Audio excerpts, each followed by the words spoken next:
বাংলাদেশের বাইরে পৃথিবীর বিভিন্ন প্রান্তে যেখান থেকে চ্যানেল আই দেখছেন আপনাদের সকলকে সাদর আমন্ত্রণ। তৃতীয় মাত্রা দেখবার জন্য সাম্প্রতিক নানা বিষয় নিয়ে আলোচনার জন্য আমার সঙ্গে স্টুডিওতে রয়েছেন ইংরেজি দৈনিক নিউজ সম্পাদক, এডিটর্স কাউন্সিলের প্রেসিডেন্ট এবং ইতিহাসবিদ নুরুল কবির। স্বাগত আপনাকে তৃতীয় মাত্রায়।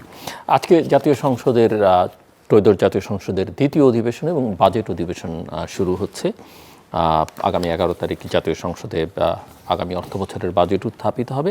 গণমাধ্যম সূত্রে আমরা খানিকটা ধারণাও পেয়েছি কী ধরনের বাজেট হতে যাচ্ছে। তো আমি একটু আপনার কাছ থেকে শুনতে চাই যে সম্ভাব্য বাজেট সম্পর্কে আপনার প্রতিক্রিয়া কী। দেখুন, প্রথম কথা হচ্ছে এবং আপনি কি চান, কারণ বাজেটে যাই থাকুক না কেন সংযোজন বিয়োজনের একটা সুযোগ তো পাশ হওয়ার আগ পর্যন্ত থাকছেই। প্রথম কথা হচ্ছে আমার কাছে বাজেট প্রক্রিয়াটাই, বাজেট প্রণয়ন এবং বাজেট বাস্তবায়ন, বাজেট প্রস্তাব, পুরো ব্যাপারটা প্রধানত রাজনৈতিক বলে আমি মনে করি।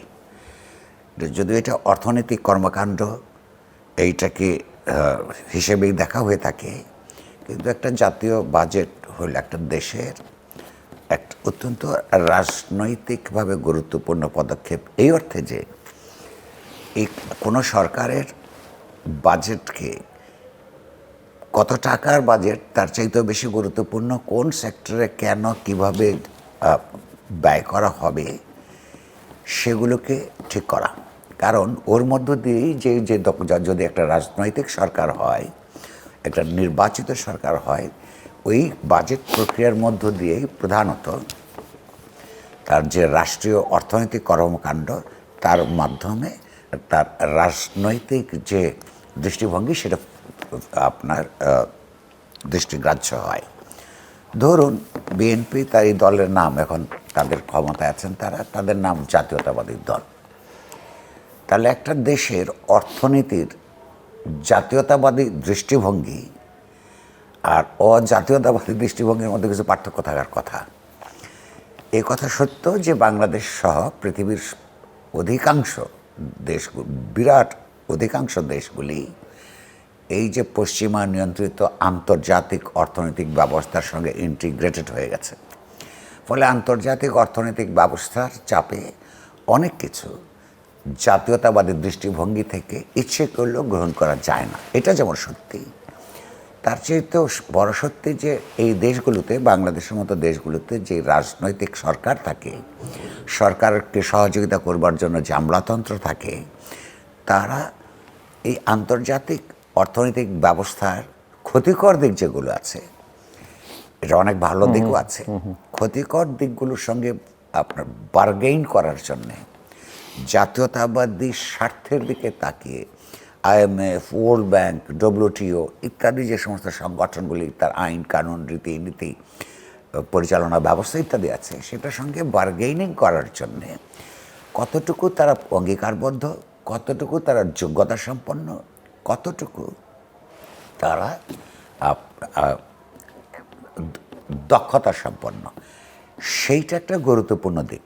দ্বিতীয় হচ্ছে, ধরুন রাজনীতির দিক থেকে দেখলে বিএনপি নিজেকে কি হিসেবে নিজেকে উপস্থাপন করেছে গত নির্বাচনের আগে তার ম্যানিফেস্টোর মধ্য দিয়ে, এবং তারা দৈনন্দিন জীবনে যে রাজনৈতিক বক্তৃতা দেয় তার মধ্যে তারা কি দাবি করছেন। বিএনপির সাধারণ সম্পাদক এই দুদিন আগেও পত্রপত্রিকায় দেখেছেন, ওনারা বলছেন যে ওনারা গণতন্ত্র চান। কী ধরনের গণতন্ত্র? একটা উদারনৈতিক গণতন্ত্র তারা বলেন। এখন উদারনৈতিক গণতন্ত্র সেই চিরায়ত্ত যুগের গণতন্ত্রের যে সমস্ত ধ্যান ধারণা তার চেয়ে অনেক কিছু বদলেছে প্রায়োগিক ক্ষেত্রে। নাও আমরা যদি মোটামুটি একটা ক্লাসিক্যাল দৃষ্টিভঙ্গি থেকে দেখি, উদারনৈতিক গণতন্ত্র তো এটাকে বলা হয় যে প্রথম শর্ত হচ্ছে প্রত্যেকটা নাগরিকের সমান অধিকার আছে। দ্বিতীয়ত কথা হচ্ছে যে সেই অধিকারগুলো বাস্তবায়নের ক্ষেত্রে প্রত্যেকের নিজ নিজ কর্মদক্ষতা এবং আকাঙ্ক্ষা অনুযায়ী সমাজের, রাষ্ট্র যেটা করবে সেটা সমাজে সবাই জন্যে সমান সুযোগ তৈরি করবে। এটা উদারনৈতিক গণতন্ত্রের একটা কোর প্রিন্সিপল। এর মধ্যে আবার দুই ধরনের চিন্তা আছে। এক ধরনের লোক এই যে অধিকার ভিত্তিক সমাজের কথা বলে, কিন্তু আবার তার সঙ্গে এই এই রাজনীতির সঙ্গে যে অর্থনীতির কথাটা বলে, বলগাহীন বাজার অর্থনীতি, সেখানে রাষ্ট্রের ভূমিকা কি হবে সেইখানে তারা দাবি করে যে রাষ্ট্রের ব্যবসা বাণিজ্য যেমন কোনো করার দরকার নেই, তার নিয়ন্ত্রণও করার দরকার নেই। মার্কেট ফোর্সেস ডিসাইড করবে যে পণ্যের দাম কী হবে, কোন পণ্য কারা উৎপাদন করবে, ইত্যাদি ইত্যাদি। অর্থাৎ রাষ্ট্রের ইন্টারভেনশন করবার কিছু নাই। এইটা এক পক্ষ। আরেক পক্ষের বক্তব্য হচ্ছে তাত্ত্বিকভাবে যে না, মানুষ ইন্ডিভিজুয়াল হিসাবে একটা জনগোষ্ঠী রাষ্ট্র তৈরি করে একটা সংগঠন হিসেবে, যেই সংগঠনের কাছে প্রত্যেকটা নাগরিক তার নিজের অধিকার সমর্পণ করে, বৃহত্তর সামাজিক অধিকার বাস্তবায়ন করবার শর্ত তৈরি করার জন্য। অর্থাৎ একটা সামাজিক চুক্তির মধ্যে গিয়ে সবার জন্য অপরচুনিটিস তৈরি করবার জন্য একটা রাষ্ট্র তৈরি করে সংগঠন হিসেবে। তো সেই সংগঠন মোটেও সমাজে কি হচ্ছে, অর্থনীতি কীভাবে চলছে সেই ব্যাপারে নির্বিকার থাকতে পারে না। তাকে অবশ্যই ইন্টারভেনশনিস্ট ক্যারেক্টার হতে হবে। কোনো ক্লাস যদি সমাজের মধ্যে, কারণ সমাজের মধ্যে নানা শ্রেণী আছে, নানা ধর্ম আছে, নানা জাতি গোষ্ঠী আছে, এদের কেউ যদি পিছিয়ে পড়ে থাকে, কেউ কারোর উপর যদি অন্য পক্ষ জোর জবরদস্তি করে কিংবা তার বিকাশের সুযোগের পথ অন্তরায় তৈরি করে, রাষ্ট্রের কাজ হচ্ছে সেইটার মধ্যে ইন্টারভেনশন করা এবং ওই উদার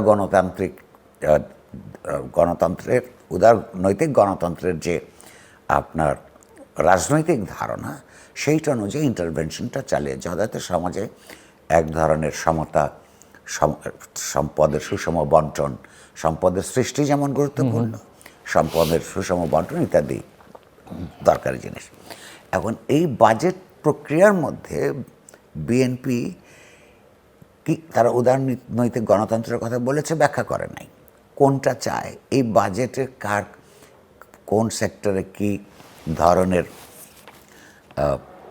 ব্যয় বরাদ্দ করে সেগুলোর উপর চোখ রাখা গুরুত্বপূর্ণ। দ্বিতীয়ত আরেকটা জিনিস আছে, তারা বলেছেন নির্বাচনী ইশতেহারে তার একটা কল্যাণমূলক রাষ্ট্র তৈরি করতে চান, ওয়েলফেয়ার স্টেটের কথা তারা বলেছেন। সেজন্য তারা অনেক সোশ্যাল সেফটি নেটকে কথা বলছেন, নানা রকমের প্রোগ্রাম, স্পেশাল কার্ড। একটা হচ্ছে কল্যাণমূলক রাষ্ট্র তৈরি করবার জন্য এই সোশ্যাল সেফটি নেট যেটাকে বলে, নানান ধরনের কার্ডের মাধ্যমে পিছিয়ে পড়া জনগোষ্ঠীকে আর্থিকভাবে সাহায্য করে, এটা গুরুত্বপূর্ণ। কিন্তু মূল কাজটা হচ্ছে যে রাষ্ট্র এমন অর্থনৈতিক, সামাজিক, রাজনৈতিক পরিস্থিতির সৃষ্টি করবে যে একসময় মানুষ, উৎপাদনশীল মানুষ যারা, সৃষ্টিশীল মানুষ যারা, কর্মক্ষম মানুষ যারা, তার মধ্য দিয়েই নিজেদের আয় উন্নতি নিশ্চিত করতে পারবে। তারপরও কতগুলি সেক্টর থাকবে পিছিয়ে পড়া জনগোষ্ঠীর জন্যে, শিক্ষার ক্ষেত্রে, আপনার স্বাস্থ্যের ক্ষেত্রে, এগুলি রাষ্ট্রের বরাদ্দগুলি দরকার হবে। তো এই সমস্ত জিনিসগুলো আমরা বুঝতে পারবো বাজেটটা আসলে স্পেকুলেশন যাই থাক না কেন, বাজেটটা প্রস্তাবিত হওয়ার পরে। আর একটা দিক আছে, যেমন তারা যে জাতীয়তাবাদের প্রশ্নে বিএনপির রাজনীতি তারা দাবি করে যে তারা একটা ইনক্লুসিভ বাংলাদেশের জাতীয়তাবাদ কায়েম করতে চায়, মুখে অন্তত সেটা বলেই। তো সেই ক্ষেত্রে বাংলাদেশের বাঙালি জাতির বাইরে অপরাপর যে সমস্ত জাতিগোষ্ঠীগুলি রয়েছে, সম্প্রদায়গুলি রয়েছে, তাদেরকে এদের অনেকেই জনগোষ্ঠী হিসেবে পিছিয়ে পড়ে আছে বাংলাদেশের 54 বছর ধরে জাতিবাদী আপনার এক ধরনের সংকীর্ণ জাতীয়তাবাদ চর্চার ক্ষেত্রে। তো এইখানে যে তরুণরা এসছেন, তরুণ নেতৃত্ব, তারা যদি এইগুলো মাথায় রেখে এই বাজেটের প্রস্তাব এবং বিন্যাস করেন, তাহলে হয়তো আমরা দেখতে পাবো যে ইনক্লুসিভ জাতীয়তাবাদ মানে একটা ইনক্লুসিভ অর্থনীতিও। এটা হলো আরেকটা দিক। এরপরে যদি আরেকটা দিক আছে, বাজেট ব্যবস্থাপনা। তো বাজেট বাস্তবায়ন পদ্ধতির মধ্যে জবাবদিহিতার পার্টটা খুব গুরুত্বপূর্ণ। এখন এইটাও বাজেটের প্রসেসেরই কতগুলো গুরুত্বপূর্ণ দিক। যেমন ধরুন,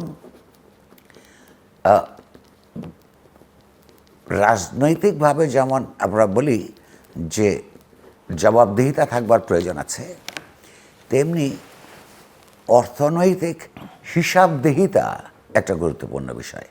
এ কারণে যে আমরা অতীতের বিভিন্ন সময় দেখেছি, কখনো কম কখনো বেশি, যে ধরুন এই যে সেতু তৈরি হয়েছে, দুই পাশে রাস্তা নেই, একটা স্কুল বিল্ডিং হয়েছে, ওইখানে পর্যাপ্ত পরিমাণ ছাত্রছাত্রীর কথা বিবেচনা করে করা হয় নাই। তো এইরকম অনেক ক্ষেত্র আছে। কিংবা একটা হাসপাতাল তৈরি করেছে, তো হাসপাতালের ইনফ্রাস্ট্রাকচার ঠিক আছে, কিন্তু সেইখানে চিকিৎসাটা নাই। এই যে এইসব ক্ষেত্রে যে অপচয়গুলি করা হয়েছে একটা গরিব দেশের, এটা তো রাজনৈতিক সংগঠনগুলিই করেছে, রাজনৈতিক সরকারগুলিই করেছে। ফলে এই অভিজ্ঞতা থেকে বাজেট প্রণয়ন, বাজেটে আপনার অ্যালোকেশনস বিভিন্ন সেক্টরে এবং সেটা বাস্তবায়ন প্রক্রিয়ায় অর্থনৈতিক হিসাবদিহিতা, রাজনৈতিক স্বচ্ছতা, জবাবদিহিতা, এগুলো অত্যন্ত গুরুত্বপূর্ণ ব্যাপার হয়ে দাঁড়াবে। আপনি একজন লক্ষ্য করুন যে পত্রপত্রিকায় দেখেছি টোটাল বাজেটের 2% শিক্ষার জন্য দেওয়া হবে। তো এটা তো আগের বছরের থেকে একটু বেশি, কিন্তু প্রশ্নটা হচ্ছে যে 1979 সালে এই যে চায়নার উন্নতির যে দ্বিতীয় স্তর শুরু হয়, সেইখান থেকে তারা যে সমস্ত জায়গায় উন্নতিগুলি করেছে, তার একটা ড্রাইভিং ফোর্স হিসেবে শিক্ষার বিশেষত বিজ্ঞান এবং প্রযুক্তি, সেই ক্ষেত্রে হিউজ ইনভেস্টমেন্ট করছে, 5, 6, 7, 8, 10% চলে গেছে। এবং সেইটার ডিভিডেন্ড সরকারগুলি এবং যেগুলি শুরু করেছিল জনগণ পেতে একটু সময় লাগে, কিন্তু যখনই আপনি এটা করতে থাকেন তার ইতিবাচক ফল একটা পুরো জনগোষ্ঠীকে সাহায্য করে ভীষণভাবে, যেমন চায়নায় করেছে। এখন এখানে আপনি স্বাস্থ্য ব্যবস্থার মধ্যে হয়তো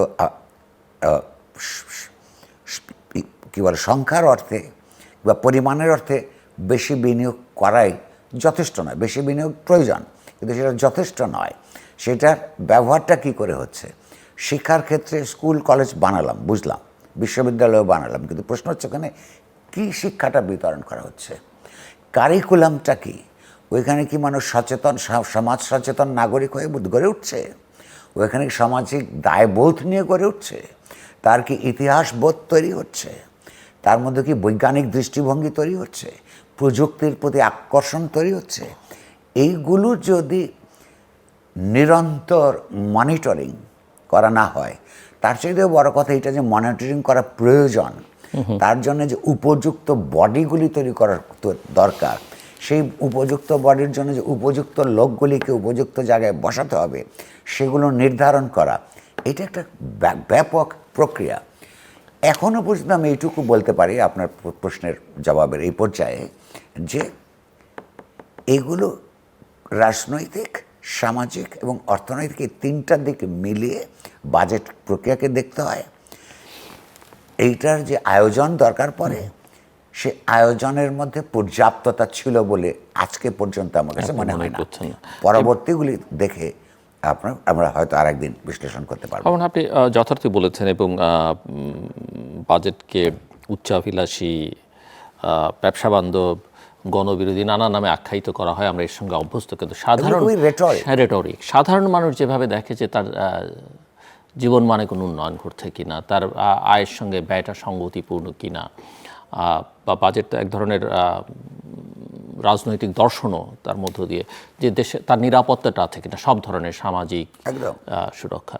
তো সেই জায়গায় আপনি সাধারণভাবে এই নির্বাচনের পরে কি বোধ করছেন? মানুষ কি মনে করছে? ইনফ্লেশনের অর্থে, ক্রাইম, ল অ্যান্ড অর্ডারের সিচুয়েশন থেকে যদি ধর আমি দু একটা জায়গায় এটা ফোকাস করি, যদি এটা অনস্বীকার্য যে বাংলাদেশে আয়ের বৈষম্য অশ্লীল পর্যায়ে বৃদ্ধি পেয়েছে। আচ্ছা, বাংলাদেশের ট্যাক্স জিডিপি রেশিও আবার দক্ষিণ এশিয়ার সবচেয়ে নিচের দিকে, এই ট্যাক্স জিডিপি রেশিও বাড়াতে হবে। এখন কার উপর বেশি করারোপ করা হবে, এটা তো একটা রাজনৈতিক দর্শনের ব্যাপার। আপনি যদি ওয়েলফেয়ার স্টেটের কথা বলেন, এই ওয়েলফেয়ার স্টেটের ধারণা আপনাকে এক ধরনের কর ব্যবস্থার দিকে ইঙ্গিত করবে। আপনি যদি জাতীয়তাবাদী কর ব্যবস্থার কথা বলেন, কিংবা ওই যে ইন্টারভেনশনিস্ট রাষ্ট্রের আপনার উদার গণতান্ত্রিক অর্থনৈতিক ব্যবস্থার প্রতি দৃষ্টি রাখেন, তাহলে কতগুলি দিক নির্দেশনা সেখান থেকে পাওয়া যাবে। প্রস্তাবিত ব্যবস্থার মধ্যে আমরা কিন্তু বেশ কিছু গরিব সমাজের গরিব অংশের উপর নতুন করে ট্যাক্স আরোপের কতগুলি প্রস্তাবের কথা সব পত্রপত্রিকায় আলোচিত হয়েছে। তো এইটার মধ্য দিয়ে তো ধনী দরিদ্রের বৈষম্য হ্রাস পাবে না, আরও বৃদ্ধি পাবে। রাষ্ট্রের ট্যাক্স দরকার আছে, রেভিনিউ তাকে জোগাড় করতে হবে, কিন্তু সেটা কার কাছ থেকে বেশি আনবে? এখনও পর্যন্ত ভ্যাটের মাধ্যমে সবচেয়ে বেশি পরিমাণ আপনার কর আদায় করা হয়। তো এই ভ্যাটটা তো অধিকাংশ গরিব মানুষ দেয়, যিনি এমনকি ভিক্ষা করার মতন একটা অগৌরবজনক অমর্যাদাকর জীবন যাপন করেন, তাকেও তো কিছু খেতে হয়। সেই খাওয়ার জন্য, তার জীবন যাপনের জন্য যা কিছু তাকে কিনতে হয়, তার মধ্য দিয়ে সরকারকে কর দিচ্ছে। কিন্তু সরকার তার প্রতি দায় তার কাছ থেকে নিচ্ছে, কিন্তু দায়িত্বটা ঠিক মতন পালন করছে কিনা সেটা তো কর ব্যবস্থাপনা, এই একই সঙ্গে করারোপ এবং তার যে রাজনৈতিক দৃষ্টিভঙ্গি তার উপর নির্ভর করবে। বাংলাদেশে ব্যাংকিং ব্যবস্থা এটা ভয়াবহ জায়গায় আছে এখনো পর্যন্ত। 1/3 ব্যাংকের বিশ্বাসযোগ্যতা হারিয়েছে ডিপোজিটার্সদের কাছে। তারা ডিপোজিট করেছিল কিন্তু সেই টাকা দিতে পারছে না এ কারণে যে এখানে লুটপাট হয়ে গেছে। এই প্রস্তাবিত বাজেটের মধ্যে তো আমরা এই প্রস্তাবও দেখতে চাইব যে এই যে মানুষ যারা ব্যাংকে টাকা জমা রেখেছিল নিরাপত্তার কথা চিন্তা করে, তাদেরকে তার নিরাপত্তা তছনছ করে দিয়ে যারা লুটপাট করে টাকা পয়সা নিয়ে গেল, তাদেরকে আসলে জবাবদিহিতার মধ্যে আনবার জন্যে সরকার কী ব্যবস্থা গ্রহণ করেছে, কী নতুন আইন প্রণয়ন করেছে, কিংবা এই একই পদ্ধতিতে আইনের ফাঁকফোকর দিয়ে নতুন একটা ক্লাস, আগেরটা আওয়ামী লীগের সঙ্গে যুক্ত ছিল, এখন বিএনপির সঙ্গে যুক্ত হয়ে এই লুটপাটের ব্যবস্থাটা আইনের ফাঁকফোকর দিয়ে অব্যাহত থাকবে কি না, সেটা সেই ছিদ্রগুলো বন্ধ করবার জন্য কী প্রস্তাব আছে, এগুলি দেখতে হবে। তার সঙ্গে জড়িত বাজেট বাস্তবায়নের সঙ্গে জড়িত আছে আপনার স্থানীয় কিংবা সর্বত্রই আইন শৃঙ্খলা ব্যবস্থা আছে, চাঁদাবাজির সমস্যা। একটা ছোট্ট দোকানকে, ফুটপাতের দোকানের উপর যদি নতুন করে কর বসানো হয়, একই সঙ্গে এখনও পর্যন্ত যদি একসময় আওয়ামী লীগের কর্মীদেরকে চাঁদা দিতে হতো, বিএনপির কর্মীদেরকে যদি এখন চাঁদা দিতে হয়, হ্যাঁ, তাহলে তো তার উপর ডবল ট্যাক্সেশন হলো। আর এই যে অবৈধ রেন্ট সিকিং, এইটার বিরুদ্ধে তো মানুষের দাবির খুব স্পষ্ট করে আছে। তাহলে একটা রাষ্ট্র তার রাষ্ট্রের নির্বাহী ক্ষমতা হাতে নিয়ে এই গোটা পুলিশ ব্যবস্থা রেখে রাজনৈতিক দলের কমিটমেন্ট সহ তারা যেগুলি মুখে বলে সেগুলি দিয়ে তো আপনার চাঁদাবাজি তো বন্ধ হয় নাই। এক, করাপশন, এই সরকারের মাত্র অল্প কিছুদিন হয়েছে, টাকা পয়সা এখন তেমন নাই, বাজেটের পরে বোঝা যাবে করাপশনের লেভেলটা কীভাবে কোথায় যায়। বাট ইতিমধ্যে যেখানে সরাসরি আর্থিক অনিয়ম কিংবা দুর্নীতি করবার সুযোগ এখনও পর্যন্ত কম, এর বাইরে সমাজে আলাপ আলোচনা আছে। 3 মাস মাত্র, 3.5 মাস মাত্র হয়েছে, এই জন্য হয়তো পত্রপত্রিকা এখনও ভালো করে আসছে না। নতুন প্রচুর পুনর্বিন্যাস হয়েছে, এদের অনেক রিপোর্টারদের এখনও নতুন নতুন সোর্সগুলি তৈরি হয় নাই। এইটা একটা ট্রানজিশন প্রক্রিয়ার মতন। কিন্তু বদলি বাণিজ্য এটা তো 5ই অগাস্টের পর থেকেই শুরু হয়েছে। এই নির্বাচিত সরকারের আসার পরেও বেশ বড় বড় অভিযোগ কানাঘুষা হয় সমাজের মধ্যে যে ওখানে ট্রান্সফার করতে এই যে বিএনপির যারা প্রভাবশালী নেতা কিংবা তরুণ নেতা, তারা এই ধরনের কর্মকাণ্ডের মধ্যে নিজেদেরকে নিয়োজিত করে ইতিমধ্যে অবৈধ অর্থবিত্ত আপনার জড়ো করবার প্রক্রিয়ার মধ্যে আছে। আপনি বাজেটের প্রসেসকে যদি ঘোষিত লক্ষ্য অনুযায়ী এগিয়ে নিয়ে যেতে চান বা যে কোনো সরকারই চায়, তাহলে এই ধরনের দুর্নীতি বন্ধ করতে হবে, চাঁদাবাজি বন্ধ করতে হবে। এটার মধ্যে বাজেটের মধ্যে যদি ইতিবাচক কিছু থাকে তার ফসলটা তুলে নিয়ে আসতে, একদিকে কর দিবে আর একদিকে হচ্ছে যদি এইটা বন্ধ না করে তাহলে তো মানুষ খুব সমস্যায় পড়ে যাবে। এই যে আমরা নানা ইস্যু নিয়ে কথা বলছি, আইন শৃঙ্খলা সহ নানা প্রসঙ্গ, ভ্যালুজের একটা বড় সংকট, সামাজিক, রাজনৈতিক, পারিবারিক, ধর্মীয়, যেভাবেই যে ব্যাখ্যা করুন না কেন, সাম্প্রতিককালে কিছু ঘটনা যেটা অনেক মানুষকে আহত করেছে, বিশেষ করে মায়ের ক্ষেত্রে, মানে অনেক ক্ষেত্রেই দেখি আমার বাবা মায়ের ক্ষেত্রে যে ধরনের করুণ চিত্র আমরা দেখছি, এটা কিসের প্রতিফলন? এটা 2-3 ধরনের ব্যাপার। এটাতে আপনি যে কথা বলেছেন অন্য মানুষদের কথা বাদে দিলাম, যারা সংবাদকর্মী আপনার আমার মতন, তাদের তো নানান নির্মম নিষ্ঠুর নানান খবরের মধ্যে থাকতে হয় এবং হয়তো আমাদের পাঠকেরা জানেন না অথবা তাদেরকে জানানোর কোনো পদ্ধতিও নাই। এই সমস্ত খবর ছাপতে, লিখতে, পরিবেশন করার মধ্য দিয়ে যে ধরনের মানসিক নিপীড়নের মধ্যে যেতে হয়, যেন মনে হয় যে এই খবর না জানলে, এই ঘটনাটা না ঘটলে ভালো হতো, এই খবর আমি না জানলে ভালো হতো। এটা খুব নির্মম প্রক্রিয়ার মধ্য দিয়ে সাংবাদিকদের যেতে হয়। এটা একটা নিরন্তর ঘটনা পৃথিবীর সর্বত্রই। তার মধ্যে সাম্প্রতিককালে যে ঘটনাগুলো দেখা যাচ্ছে, মানে এটা তো স্তব্ধ হয়ে যাওয়ার মতো না মানুষ হিসেবে, যে সন্তান মাকে হত্যা করে সেই মায়েরই ঘরে কবর বানিয়ে ভেতরে লুকিয়ে রাখছে। মানে এইটা তো আর শুধু আইন কানুন দিয়ে ব্যাখ্যা করার বিষয় নয়। আইন তাকে ধরে শাস্তি দিতে পারে, কিন্তু যেই সমাজ, যেই মূল্যবোধ এই মানসিকতা তৈরি করে। আবার আরেকটা দৃশ্য তো আমরা দেখলাম মিরপুরে, যে মা হয়তো মরে পড়ে আছে খবর নিয়ে, এবং সন্তানরা সব প্রতিষ্ঠিত। এই যে প্রতিষ্ঠিত সন্তান, আমি আসছি সেটার মধ্যে।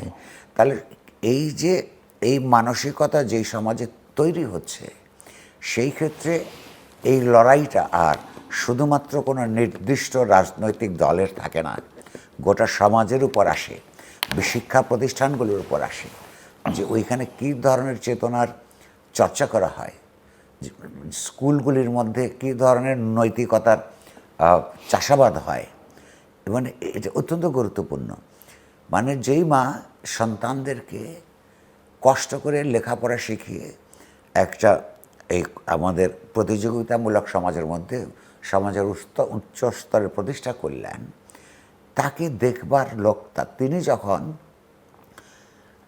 কর্মক্ষম থাকেন না, তাকে দেখবার লোক কেউ থাকে না, সে যে কারণেই হোক না কেন, বাট থাকে নাই। বা এটা হয়তো একটা ঘটনা বড় হয়ে আসছে, এরকম মেলা ঘটনা সমাজের মধ্যে আছে। ফলে এই যে আপনি নীতি নৈতিকতার কথা যেটা বলছেন, দায়িত্ব কর্তব্যবোধের যে কথা যেটা বলছেন, মানুষ যেমন ইন্ডিভিজুয়াল, মানুষ তো একই সঙ্গে সমাজবদ্ধ জীব, সমাজের প্রতি, পরিবারের প্রতি তার যে দায়িত্ব তৈরি হওয়া, এটা গুরুত্বপূর্ণ। আর ওই লোকগুলি এগুলি করে কেন? এই যে একটা বিশৃঙ্খল সমাজের মধ্যে একটা উন্মত্ত প্রতিযোগিতার একটা কাঠামো তৈরি হয়েছে, একটা সংস্কৃতি তৈরি হয়েছে, সেখানে সামনে এগিয়ে যাবার যে ইঁদুর দৌড়, তার মধ্যে নীতি নৈতিকতা থাকে না, তার মধ্যে দায়িত্ববোধের কথা থাকে না। ফলে এই জিনিসগুলো একদিকে এই অপরাধ করে তো আইনের মাধ্যমে শাস্তি দিতে হবে, যেমন সত্য, বাট একই সাথে এখানে সামাজিক চেতনা, ইতিবাচক মানবতাবাদী সামাজিক চেতনা বিকাশের ক্ষেত্রে আপনার সমাজের নিজের শিক্ষা প্রতিষ্ঠানগুলোর, বুদ্ধিজীবী সমাজে যারা নানানভাবে প্রভাবশালী, যাদের কথা মানুষ শোনে, বিশ্বাস করে, তাদের এগিয়ে আসা ছাড়া, অর্থাৎ রাষ্ট্র, রাজনৈতিক দল, তারপর আপনার শিক্ষা প্রতিষ্ঠান, সমাজ, গণমাধ্যম, এর প্রত্যেকের সমন্বিত একটা উদ্যোগ নেওয়া অপরিহার্য কর্তব্য হিসেবে আমাদের কাজে রয়েছে। আপনি লক্ষ্য, পৃথিবীতে নারী নির্যাতনের মধ্যে সবচাইতে বড় আমার ধারণা হচ্ছে রেপ। যেই দেশে একটার পর একটা শিশু নির্যাতিত হতে থাকে, রেপড হতে থাকে, এবং তার মধ্য দিয়ে তাকে এই ছোট্ট বয়সে মৃত্যুবরণ করতে হয়, জীবন হারাতে হয়, সেই সমাজে পুরুষ হিসেবে মুখ দেখানোই তো এটা ভয়ঙ্কর ব্যাপার। কিন্তু এই যে ঘটনাগুলো ঘটছে, তার মানে আমরা ছেলে শিশুদেরকে কী ধরনের ওরিয়েন্টেশন স্কুল, কলেজ, পরিবার এবং সমাজের মধ্যে দিচ্ছে, তার উপর নির্ভর করবে মেয়ে শিশুগুলো বা পরবর্তীকালে যুবকদের কাছ থেকে যুবতীরা তারা সম্মানজনক আচরণ পাবেন কিনা, তাদের লৈঙ্গিক পার্থক্য থাকা সত্ত্বেও সমমর্যাদা লাভ করবেন কিনা। এই বিষয়গুলো এখন আর শুধু রাষ্ট্রের ব্যাপার নয়, যদিও রাষ্ট্রের এগুলি প্রপাগান্ডা করা, রাষ্ট্রের কিছু আপনার নৈতিক প্রচারণা, সমাজকে একত্রিত করা, এবং এই ঘটনাগুলো ঘটলে যখনই ঘটে তখনই তাকে দ্রুততর সময়ের মধ্যে আইনের আওতায় এনে এক্সাম্পলারি পানিশমেন্ট নিশ্চিত করা, এগুলো রাষ্ট্রের আইনগত দায়িত্ব, কিন্তু তার কতগুলি সাংস্কৃতিক, রাজনৈতিক দায়িত্বও রয়েছে। এই স্বল্প সময়ের মধ্যে কেউ কেউ মনে করছেন যে সরকার আন্তর্জাতিক পরিমণ্ডলে কিছুটা সাফল্য অর্জন করেছে। জাতিসংঘ সাধারণ অধিবেশনের 81তম অধিবেশনের সভাপতি নির্বাচিত হয়েছে বাংলাদেশের পররাষ্ট্রমন্ত্রী, আইএলওর আন্তর্জাতিক শ্রম সম্মেলনে বাংলাদেশ সহসভাপতি নির্বাচিত হয়েছে। অনেক দিন ধরেই যে এলডিসি গ্রাজুয়েশনের কথা বলা হচ্ছে, সরকার এসেই এক দফা সময় বাড়াতে চেয়েছে এবং সেটাও মোটামুটি জাতিসংঘের সিডিপি কর্তৃক সমর্থন পেয়েছে যে সেটাও বাড়ানো যাবে। মানে চাওয়াগুলো সরকার যেটা চাইছে সেটা হচ্ছে। আপনি কি মনে করেন? এগুলোর মধ্যে তো সাফল্য, এটাকে সাফল্য স্বীকার করতে হবে, কিন্তু প্রশ্ন হচ্ছে এই সাফল্যকে আমরা কীভাবে ব্যবহার করব। এই সাফল্যের মাঝখানে আমরা একটা ছোট্ট ঘটনা বলি। বাংলাদেশের আপনার এই যে সাবমেরিন কেবল, তো সাবমেরিন কেবল ব্যবস্থা ইন্টারনেট সিস্টেমকে শুধু চালু রাখবার জন্য নয়, এটাকে আরও উন্নত করবার জন্য অত্যন্ত গুরুত্বপূর্ণ একটা বিষয়। চায়নার সঙ্গে বাংলাদেশের চুক্তি অনুযায়ী সিঙ্গাপুর থেকে আপনার মিয়ানমার পর্যন্ত এই জায়গাটা সাবমেরিন কেবল সাগরের নিচে লে করবার কথা। তো সেই কাজ প্রায় 2/3 শেষ হয়েছে। এই পর্যায়ে দেখা যাচ্ছে যে এই বাকি অংশটা কাজ করবার জন্য চায়নাকে এই বাংলাদেশ দিয়ে, ওই অঞ্চলটা দিয়ে, এই উপর দিয়ে বাংলাদেশ জলসীমানার মধ্য দিয়ে যাবে তার শিপ, জাহাজ ঢুকতে দিতে হবে। আর এই জাহাজগুলো তো আর সাধারণ জাহাজ না, এটা অত্যন্ত প্রযুক্তি নির্ভর, নানা কিছুর মধ্য দিয়ে সমুদ্রের নিচে লাইন পাততে হয়। কিন্তু সেই কাজটা বন্ধ হয়ে আছে। আমরা শুনেছি যে এখানে মার্কিন যুক্তরাষ্ট্রের একটা আপত্তি আছে। তার আপত্তি কেন? বাংলাদেশ চায়নার সঙ্গে কাজ করেছে, আন্তর্জাতিক নিয়ম কানুন মেনে চুক্তি করেছে, সেই চুক্তি অনুযায়ী এখন অগ্রসর হতে পারছে না কেন? কোন ভিত্তিতে মার্কিন যুক্তরাষ্ট্র এই আপনার আপত্তি করছে বলে জানা যায়? আপত্তি হচ্ছে এই যে একটা সাম্প্রতিক কালে এই সরকারের আগে আমাদের এখনকার যিনি ইউএনজি এর প্রেসিডেন্ট হলেন, তার নেতৃত্বে মার্কিন যুক্তরাষ্ট্রের সঙ্গে অধ্যাপক ইউনূসের সরকারের সময় যে একটা বাণিজ্য চুক্তি হয়েছে, সেই চুক্তির আলোকে বলা আছে তারা বলছে যে চায়নার কাছ থেকে তুমি কোনো এই পণ্য বা এই সার্ভিস কিনতে পারবে না। তা কার কাছ থেকে? কিন্তু এটা আমেরিকার কাছ থেকে কিনতে হবে। আমেরিকার কাছ থেকে কিনতে হলে আমরা বাংলাদেশ যেই পরিমাণ নেগোসিয়েশনটা করেছিল চায়নার সঙ্গে, তার থেকে $200-250 মিলিয়ন বেশি লাগবে। তাহলে আমি নির্বাচিত হলাম, প্রভাব বাড়লো, কিন্তু সেই প্রভাবটা, প্রতিপত্তিটা আমার আপন দেশের স্বার্থে ব্যবহৃত হচ্ছে কি না তার উপর নির্ভর করবে এই সমস্ত জায়গায় আপনার আপাত সাফল্য, সেইটা বাংলাদেশের জন্য কার্যকর কোনো কিছু হয়েছে নাকি ব্যক্তি বিশেষ আপনার তার সিভি আরও সমৃদ্ধ হয়েছে। একটা প্রশ্ন অনেকেই করছেন যে জাতিসংঘ সাধারণ অধিবেশনের সভাপতির দায়িত্ব পাবার পরে পররাষ্ট্রমন্ত্রী থাকছেন কিনা। কখনো শোনা গেছে তিনি ছুটিতে যাচ্ছেন, কখনো বলা হচ্ছে যে দুটো পদই একসঙ্গে আসলে থাকা যাবে। কিন্তু একটা প্রশ্ন যে অনেকে মনে করেন যে আমাদের এই প্রতিনিধিত্ব করবার আগে যে ইঙ্গিত দিয়েছিলেন সেটা হচ্ছে উনি ছুটিতে চলে যাবেন। উনি এসে বলছেন যে এই পৃথিবীতে এইরকম উদাহরণ আছে যে দুইটা একসাথেই চালাবেন। সম্ভবত উনি এই কথা বলবার আগে চিন্তা করেন নাই যে পৃথিবীতে নানান ধরনের উদাহরণ আছে, আমি কি ভালো উদাহরণটা নিব না খারাপ উদাহরণটা গ্রহণ করব। তিনি ওইখানে তার যে দায়িত্ব, আমি মনে করি সেই দায়িত্বটা সঠিকভাবে পালন করলে, মন্ত্রিত্বটা ছেড়ে দিয়ে আঙ্গার দায়িত্ব ঠিকমতো পালন করলে বাংলাদেশের ইমেজ, ভাবমূর্তি, উনি যদি ভালো ওইখানে কাজ করতে পারেন, ইন্টারন্যাশনাল পর্যায়ে যদি আন্তর্জাতিকভাবে নানা সমস্যার সমাধানে কিছুটা ইতিবাচক অবদান রাখতে পারেন, সেটা বাংলাদেশের অবদান হিসেবেই ইতিহাসে স্বীকৃত হবে। এইখানে এই 2-3টা পদ আঁকড়ে ধরে চেষ্টা করলে এটা তার ক্ষমতার প্রতি তার আসক্তি ছাড়া আর কিছু প্রমাণিত হবে না।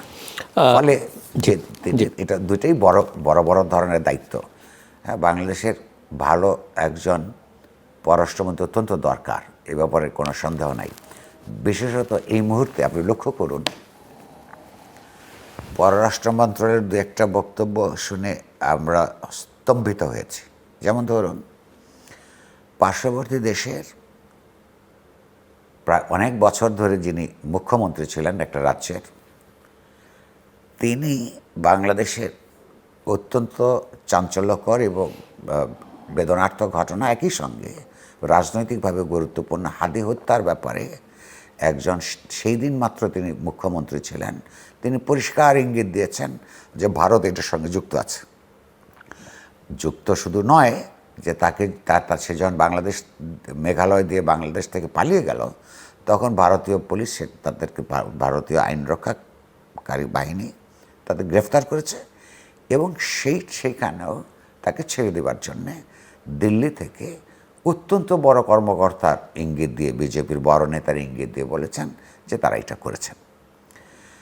এইটা অত্যন্ত আপনার উদ্বেগের বিষয়।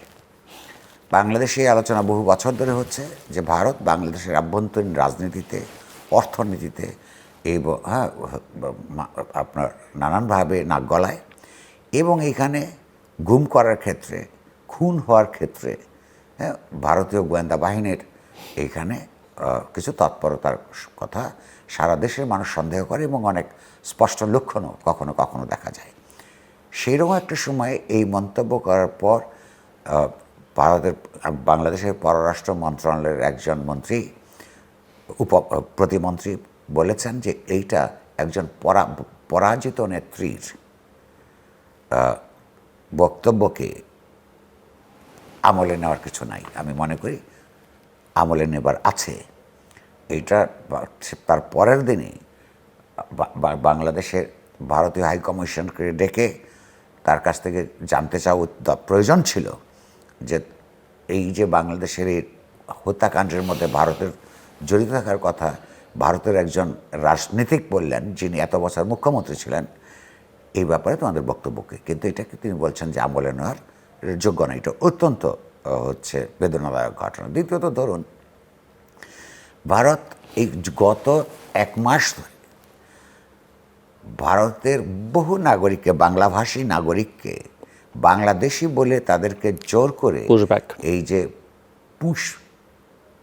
পুশ ব্যাকের যে আপনার খেলার মধ্যে নিজেদের লিপ্ত করেছে।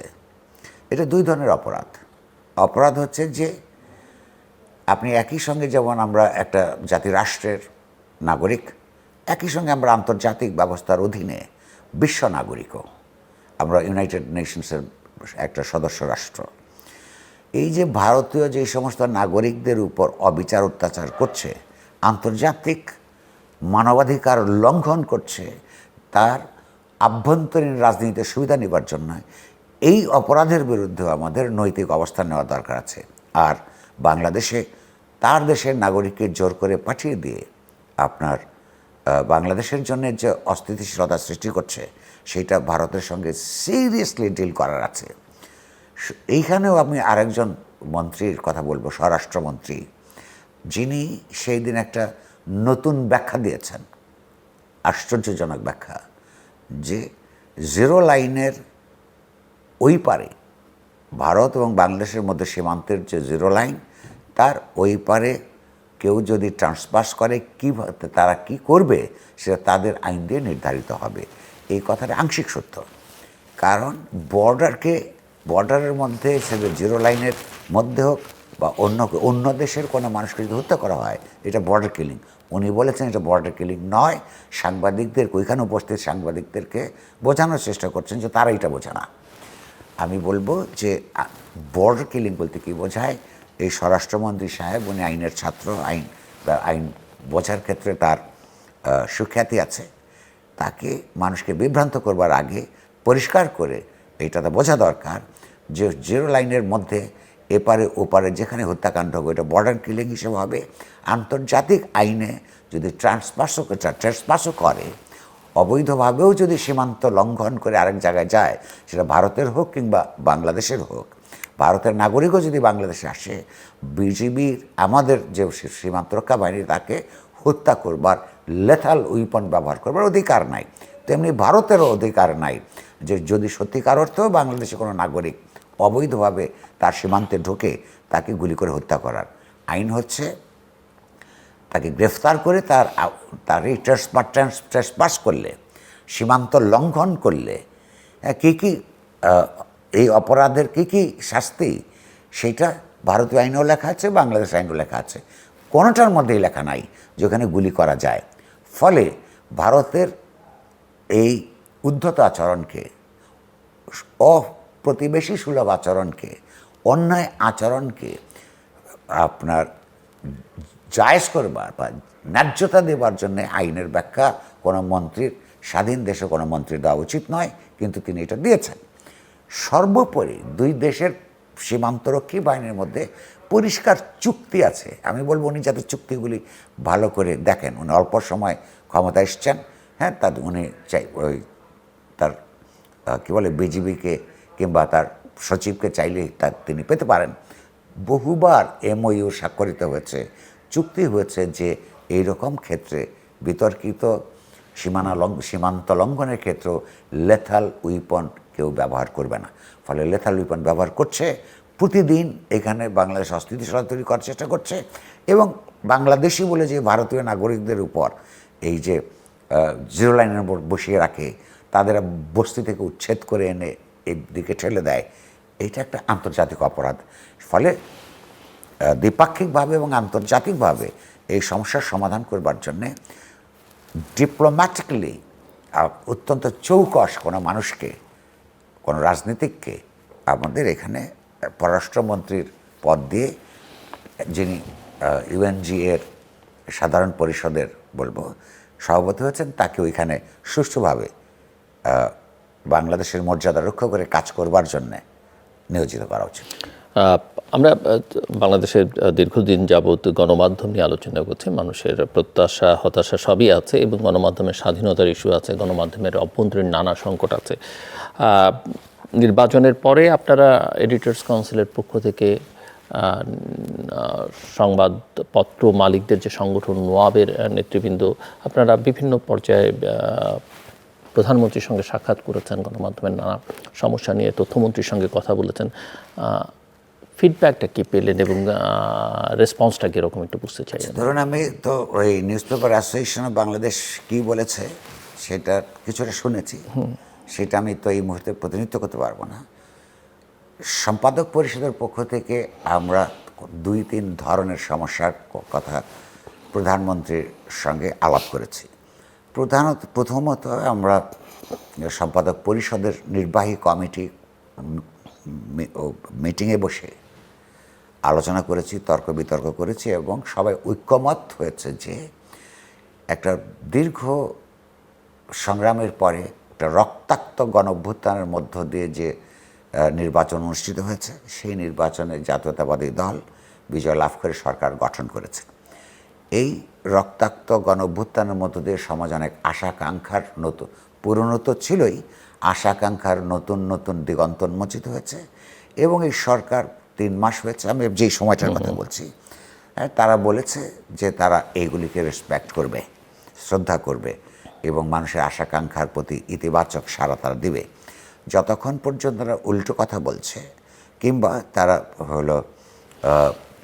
তারা এগুলো করবে না এরকম ইঙ্গিত দিচ্ছে, ততক্ষণ পর্যন্ত আমরা সরকারের সঙ্গে কিছুদিন অন্তত এনগেজ করতে পারি, তাদের সঙ্গে আলাপ আলোচনা করা যেতে পারে। কারণ সাধারণত পৃথিবীর সর্বত্র পত্রপত্রিকাগুলোর কাজ হচ্ছে ক্ষমতাসীনদের জবাবদিহিতা নিশ্চিত করবার জন্য তাদেরকে তাদের ভুল ত্রুটি শনাক্ত করা, তুলে ধরা, ক্রিটিক করা, জনমত তৈরি করা।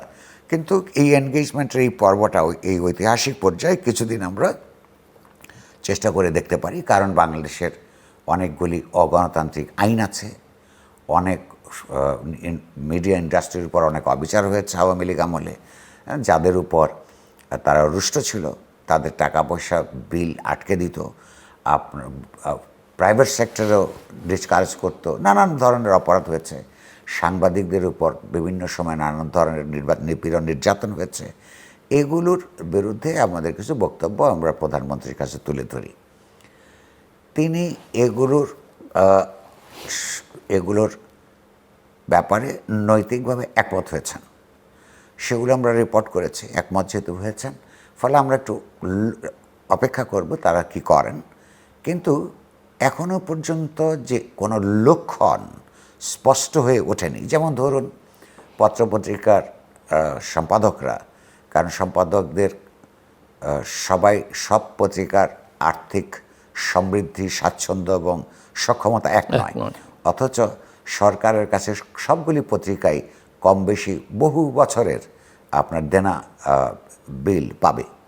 তা আমরা অনুরোধ করেছিলাম যে সরকার 9 লক্ষ বা 7 লক্ষ, 8 লক্ষ, 9 লক্ষ, 1000 কোটি টাকার বাজেটের মধ্যে এই পত্রপত্রিকাগুলো 200-300 কোটি মাত্র টাকা পাবে। সেটা খুবই সামান্য টাকা, অথচ এগুলি ঈদের আগে দিয়ে দিলে, পরিশোধ করলে বা একাংশও যদি পরিশোধ করেন, তাহলে বিভিন্ন পত্রপত্রিকা তাদের যে ঈদের ফেস্টিভ্যাল অ্যালাউন্স, এটা স্বস্তির সঙ্গে দিতে পারেন। উনি কথা দিয়েছিলেন চেষ্টা করবেন, বলেননি দিবই, চেষ্টা করবেন বলেছিলেন। কিন্তু আপনি যদি আমাকে জিজ্ঞেস করেন, আমি ব্যক্তিগতভাবে একটু হতাশ, এই অর্থে যে বলেছিলেন চেষ্টা করবেন, কিন্তু ঈদ চলে গেছে, চেষ্টা করলে করে যে পারলেন না, এই খবরটাও আপনার সাংবাদিকদেরকে তিনি দেন নাই। অর্থাৎ আমি বলতে চাই একই সঙ্গে শুধু সম্পাদকদের সঙ্গে ব্যাপারই নয়, সাংবাদিকদের ব্যাপারই নয়, একটা হচ্ছে যে প্রধানমন্ত্রীর এই পর্যন্ত গত কয়েক মাসে তার ব্যক্তিগত আচরণ, উচ্চারণ, কিছু কিছু জেস্চার্স মানুষ পছন্দ করেছে। আমি নিজেও কিছু কিছু জিনিস পছন্দ করেছি, সব নয়। কিন্তু আমি শুধু বলবো আপনার মাধ্যমে, ইতিহাসের অভিজ্ঞতা হচ্ছে শুধুমাত্র ব্যক্তিগত আচরণ কিংবা মিষ্টি কথা যথেষ্ট নয়। গুরুত্বপূর্ণ হচ্ছে সেগুলো বাস্তবায়নের সুষ্ঠু পদক্ষেপ গ্রহণ, ফলো আপ করা। কারণ এমন অনেক ঘটনা আমি এক্ষুনি বলতে পারি, এটা আপাতত বলতে চাই না, আমরা একটু লক্ষ্য করব। সেটা হচ্ছে যে তিনি কিছু কিছু পদক্ষেপ নেওয়ার কথা বলেছেন, কিন্তু সেগুলো তার মন্ত্রণালয়গুলোর মাধ্যমে, তার আমলাতন্ত্রের মাধ্যমে কিংবা তার পার্টির মাধ্যমে সেগুলো ফলোড আপ হওয়ার, অনুসৃত হওয়ার কিংবা এগিয়ে নিয়ে যাওয়ার পদক্ষেপ আমরা দেখতে পাচ্ছি না। ফলে এটা আমি এর মধ্য দিয়ে তাকেও সতর্ক করব ইতিবাচকভাবে, যে তিনি যেগুলো কথা দিচ্ছেন, কথা বলছেন, সেগুলো অন্যরাও, তার আশপাশের লোকেরা, তার মন্ত্রী পরিষদের সদস্যরা, তার পার্টির লোকেরা সে একই টোন এবং টিউন বজায় রাখছেন কিনা সে যদি না দেখেন, তাহলে কিন্তু তাকে মানুষ যে এখন ইতিবাচকভাবে দেখছেন, কিছুদিনের মধ্যেই সেটা আর দেখবেন না। সেটা তার জন্য ক্ষতিকর, আমরা এটা আশা করি না, এবং বাংলাদেশের জন্য ক্ষতিকর। কারণ বাংলাদেশ কিন্তু আবার এই সদ্যজাত একটা গণঅভ্যুত্থানের পরে যদি বড় ধরনের ব্যত্যয় দেখা যায় আচরণের, পুরনো সরকারের মতোই আচরণ করে, ওইটা বিরুদ্ধে মানুষের নামতে যত বছর লেগেছে, এই এখনও পর্যন্ত কিন্তু এই ভোটের দাগ এখনও দেখলাম আজকে নখ কাটার সময় মোছেনি, রক্তের দাগ তো, রাস্তার রক্তের দাগ তো মোছেই নেই। কয়েক হাজার তরুণ তরুণী আপনার সারা জীবনের জন্য অঙ্গ প্রত্যঙ্গ হারিয়েছে, 1000-এর উপরে প্রাণ দিয়েছে। এর উপর দাঁড়িয়ে যদি তার লোকেরা শুধু নিজেদের অর্থবিত্ত গড়ে তোলবার চেষ্টা করে, তার দেওয়া কথাবার্তা, তার নির্বাচনী ম্যানিফেস্টোতে দেওয়া কথাবার্তা যদি বাস্তবায়ন করবার জন্য সঠিক পদক্ষেপগুলি গ্রহণ না করে এবং দেয়া প্রতিশ্রুতি ফলো আপ করবার উদ্যোগ গ্রহণ না করে, তাহলে কিন্তু সরকার এবং রাষ্ট্র বিপদে পড়বে। আমি শুধু এটুকু বলতে পারি। এমনিতে আমাদের এখানে তো বটে অনেক জায়গায় যে একটা সরকারের সূচনাটা কেমন হয় সেটা দেখবার জন্য অনেকে অধীর আগ্রহে অপেক্ষা করে, এবং একটা নির্বাচিত সরকার বাংলাদেশে বহুদিন পরে মানুষের আগ্রহ, কৌতূহল, উচ্ছ্বাস অনেক বেশি, এবং 100 দিন একটা মোটামুটিভাবে বিবেচনার মধ্যে নেয়। তো এই সরকার তো মোটামুটি 100+ দিন অতিক্রম করেছে। ওভারঅল পারফরমেন্স আপনি কেমন দেখছেন? প্রথম কথা হচ্ছে, তার সঙ্গে মধুচন্দ্রিমা শেষ, হানিমুন পিরিয়ড ইজ ওভার। আপনি খুব ন্যায্যভাবেই এই প্রশ্ন তুলেছেন। সাধারণভাবে ধরেন বাংলাদেশের যে সমস্ত বড় বড় সমস্যাগুলো আছে, সেই সমস্যাগুলো কেবল প্রতিজন মানুষের চোখের সামনে যে সমস্যা, নিত্যদিনের যে সমস্যা, অর্থনৈতিক সমস্যা, সামাজিক রাজনৈতিক সমস্যা, সেগুলোকে অ্যাড্রেস করবার ক্ষেত্রে, যেমন আমি আপনাকে কতক্ষণ আগে বললাম, আমি তো এখনও নিশ্চিত না বন্ধ শিল্প কারখানাগুলো, যেটা আন্দোলনের সময় আন্দোলনের কারণে কিছু বন্ধ হয়েছে, কিছু হচ্ছে এটাকে বলি যে উইলফুল ডিফল্টার, আর হচ্ছে নন উইলফুল ডিফল্টার। অনেকের ডিফল্টার হচ্ছে লুটপাট করে চলে গেছে, তার কারখানা বন্ধ হয়ে গেছে, শ্রমিকরা চাকরি হারিয়েছে। আবার অনেকে বেশ সংখ্যায় আপনার ওই সময় যে টার্ময়েলের কারণে যে অর্থনৈতিক ব্যবস্থা বিঘ্ন ঘটেছিল, তার কারণে সময় মতন টাকা দিতে পারে নাই, অথবা দিয়েছে, এরকম উদাহরণ আছে। ব্যাঙ্কগুলি বলেছে যেগুলি রেগুলারাইজ করে দিবে এই আন্দোলন শেষ হলে, করে নাই, তার কারণে অনেক কোম্পানি, অনেক শিল্প কারখানা বন্ধ হয়েছে। এগুলিকে খুলবার জন্যে সরকার একটা পলিসি তৈরি করেছে। বাংলাদেশ ব্যাংক বলেছে 60,000 কোটি টাকার একটা ব্যবস্থা করেছে, কিন্তু আমি এখনও পরিষ্কার না। তেমনি বন্ধ কলকারখানার মালিকরাও পরিষ্কার নন যে এইগুলির মোডাস অপারেন্ডিটা কী হবে, কি পদ্ধতিতে কাদেরকে এইটা দেয়া হবে। দেখা গেল যে উইলফুল ডিফল্টার যে একবার লুট করে নিয়ে গেছে বলে কারখানা বন্ধ হয়েছে, তারটাই আবার সেই আবার নতুন করে পাচ্ছে। অর্থাৎ এইটার স্ক্রুটিনির পদ্ধতিটা কি হবে, এটা তো 4 মাস সময়, কম না। ফলে এখানে আমি কোনো অগ্রগতি দেখি না। ব্যাংকগুলির এই যে ডিপোজিটারদের যে সমস্যা বললাম, এইটা দিয়ে আসলে শেষ পর্যন্ত কীভাবে করবে, এর কোনো সাবস্ট্যান্টিভ একটা সলিউশন কিন্তু সরকার এখনও তুলে আনতে পারে নাই। শিক্ষা ব্যবস্থা সম্পর্কে নানান কথা বলছে, কখনো কখনো ভীষণ বিতর্কিত কথা বলছে, কিন্তু বাংলাদেশের শিক্ষাকে একটা উন্নততর করার জন্য কোনো পলিসিস কিংবা তারা আসলে কী করবেন এরকম কোনো কংক্রিট কোনো কিছু নাই। অফিস আদালতগুলিতেও আপনার যে একটা গভর্নমেন্ট যে নতুন উদ্ভূত পরিস্থিতিতে নতুনভাবে উজ্জীবিত একটা ফাংশনিং গভর্নমেন্ট, এটা চোখে পড়ছে না। তো সে শৈথিল্য, পর্যাপ্ত শৈথিল্য আমরা দেখতে পাচ্ছি। ফলে 100 দিনের পরে এইটা যেই পরিমাণ গিয়ার্ড আপ হওয়া উচিত ছিল, সেইটা আমরা লক্ষ্য করছি না। এটা একটা আশঙ্কার বিষয়। এমনিতে ওভারঅল মন্ত্রীদের পারফরমেন্স কি মনে হচ্ছে? যদিও মন্ত্রী উপদেষ্টা প্রতিমন্ত্রী মিলে সংখ্যাটা কম নয়, বাট আমরা যতদূর শুনেছি যে প্রধানমন্ত্রী 6 মাসের তাদের একটা টার্গেট দিয়েছিলেন, মানে সময় বেঁধে দিয়েছিলেন যে 6 মাস পরে যদি পারফরমেন্স ভালো না হয় তিনি 2-3টা কিছু কিছু মন্ত্রী যে কাজ করছেন এটা বোঝা যায়, হ্যাঁ, একটা টের পাওয়া যায়।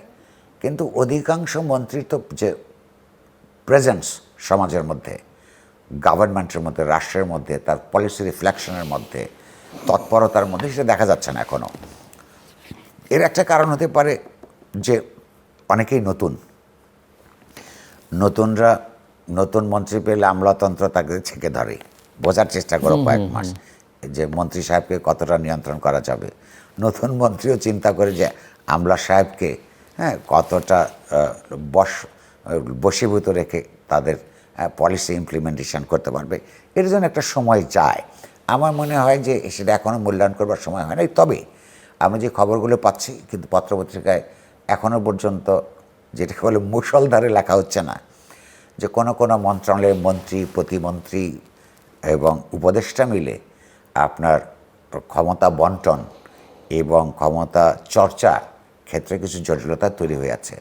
সেটা সরকার পুনর্মূল্যায়ন করা উচিত, তার রিপোর্টস থাকা দরকার। তারপর আমরা আরও কিছুদিন পরে বুঝতে পারবো। কিন্তু যেই ধরনের গতি দরকার ছিল সমস্যাগুলো অ্যাড্রেস করবার ক্ষেত্রে, সেই গতির মধ্যে সমস্যা আছে। কিছু কিছু মন্ত্রী কথা বলতে বেশি পছন্দ করে, ইতিমধ্যেই বেশ কয়েকজন অত্যন্ত বিতর্কিত কথাবার্তা বলেছে। উনি যদি 6 মাস দেখেন, আমার মনে হয় 6 মাস খুব অল্প সময়। এর জন্য আরও 6 মাস না হয় 9 মাস পরেও একটা রিভিউ তার করার দরকার হবে প্রধানমন্ত্রীর। আর প্রধানমন্ত্রী সম্পর্কে মানুষ কিন্তু রিভিউ করবে, সেই ক্ষেত্রে তার কথা এবং কাজের ভেতরকার সমন্বয় সাধন করা গুরুত্বপূর্ণ। আর কিছু যোগ করবেন আপনি? শেষ ধন্যবাদ। আমরা আমরা আশা করি যে বাজেটের মধ্যে সত্যিকার অর্থেই কারণ বিএনপি যেই ওয়েলফেয়ার স্টেটের কথা বলেছে, গণতান্ত্রিক অধিকার বাস্তবায়নের কথা বলেছে, সুযোগ এবং অধিকারের সমন্বয় সাধন করে এরকম একটা প্রস্তাব দিবে। আর গতানুগতিকভাবে আয়ের বৈষম্য বাড়া, সমাজে যেটার মধ্য দিয়ে অনেক কনফ্লিক্ট তৈরি হয়, সেগুলো থেকে সেই পথে হাঁটবে না, এটুকু আমরা আশা করব। 11 তারিখের পরে আমরা আবার নিশ্চয়ই কথা বলতে পারবো তাদের কথা এবং কাজের মধ্যে কতটুকু সামঞ্জস্য আছে, সেটা দেখা এবং মানুষের সঙ্গে শেয়ার করাই তো আমাদের কাজ। আমরা নিশ্চয়ই আবারও করব। অনেক ধন্যবাদ আপনাকে আমাদের সময় দেওয়ার জন্য। দর্শক, কথা বলছিলেন নিউজ সম্পাদক নুরুল কবির। নানা বিষয় নিয়ে তিনি কথা বলেছেন। আজকে জাতীয় সংসদের ত্রয়োদশ জাতীয় সংসদের দ্বিতীয় অধিবেশন বা বাজেট অধিবেশন শুরু হচ্ছে। মানুষের নজরটা সেখানে থাকবে যে কী ধরনের বাজেট উত্থাপিত হচ্ছে এবং সেটা নিয়ে সংসদ সদস্যরা কি আলোচনা করছেন, বাজেটটা শেষ পর্যন্ত কোথায় গিয়ে দাঁড়াচ্ছে, যেটা পাস হবে সেটা মানুষের কৌতূহল সেই সব জায়গায় নিঃসন্দেহে থাকবে। এবং নুরুল কবির যেটা বলছেন যে বাজেট নিয়ে অনেক রেটরিক আমরা নানা মহল থেকে শুনতে পাই, সরকার পক্ষ থেকে, বিরোধী দল থেকে, কিন্তু মূল চ্যালেঞ্জ যেটা বাংলাদেশের বাজেটের ক্ষেত্রে সেটা হচ্ছে তার বাস্তবায়ন। এবং মিস্টার নুরুল কবির বলছেন যে এই বাস্তবায়ন প্রক্রিয়ায় স্বচ্ছতা, জবাবদিহিতা কতটা আছে, কতটা থাকবে, সেটা অত্যন্ত গুরুত্বপূর্ণ। সেই জায়গায় মানুষের নজর থাকবে। এই অধিবেশনে আরও একটা বিষয়ের উপরে মানুষের নজর থাকবে যে বাংলাদেশ অভ্যুত্থানোত্তর পরিস্থিতিতে নানা ধরনের সংস্কারের আকাঙ্ক্ষা মানুষের মধ্যে ছিল এবং সরকারি দল, বিরোধী দল সবারই কিছু অঙ্গীকার ছিল। প্রথম অধিবেশনটা খুব স্বল্প সময়ের অনেকগুলো কাজ তাদের করতে হচ্ছে, সেখানে কারো মধ্যে কিছু হতাশা আছে, সরকারের দিক থেকে দৃঢ় অঙ্গীকারের কথা আমরা শুনেছি।